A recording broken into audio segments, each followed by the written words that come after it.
you doing, good people? This is the 8-Bit Animal. Okay, so today we're going to talk about the sequel to what I consider the greatest dungeon crawler ever made. It's also an arcade port. The original was released in 1986, a year following its predecessor's arcade debut, and both were developed and published by Atari Games. This NES port, though, has two really interesting distinctions about it. One, its liberal use of digitized speech, and two, the fact that it's one of the first titles on the NES to utilize 4-player co-op. Today's game is Gauntlet II. Okay, now in Gauntlet II, you play you have your pick of a warrior, a Valkyrie, a dwarf, or an elf. No, a mage or an elf. I'm sorry. The elf is an archer. Your mage uses magic bolts. The Valkyrie and warrior are both warriors. You know, just that the Valkyrie happens to be a woman. Well, you can also utilize different colors. For each character has different colors, and the speech actually says those things in the arcade version. In the NES version, it simply said, instead of saying red warrior is about to die, it'll simply say warrior is about to die. Or I believe it may say red warrior is about to die on it depends on how many characters use warriors in the co-op mode.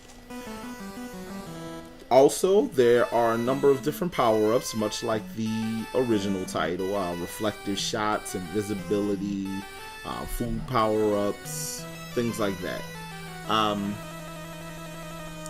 One of the things that always made Gauntlet so interesting was that your health was constantly ticking down.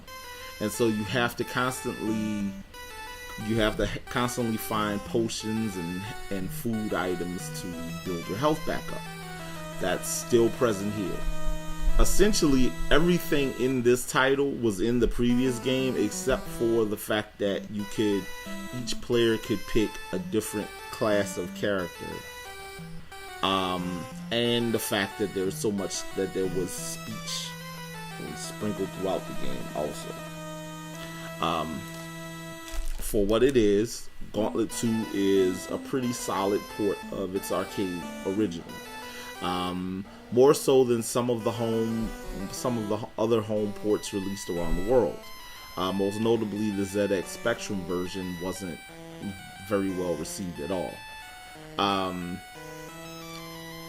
But this was actually one of the better ports of an Atari title released by Mindscape. They also handled a home port of Road Blasters. Though the Road Blasters port was solid, it lacked the digitized speech and some of the music felt a bit muted. As well, they handled the home port of Paperboy, and their home port of Paperboy was actually very well received. It was a solid title. As far as Gauntlet 2, though, Gauntlet 2 is a solid game. It's a lot of fun to play. I actually played the home port of Gauntlet 2 before I played the home port of the original Gauntlet. Really, really weird in that sense. But that same thing happened with me with Castlevania.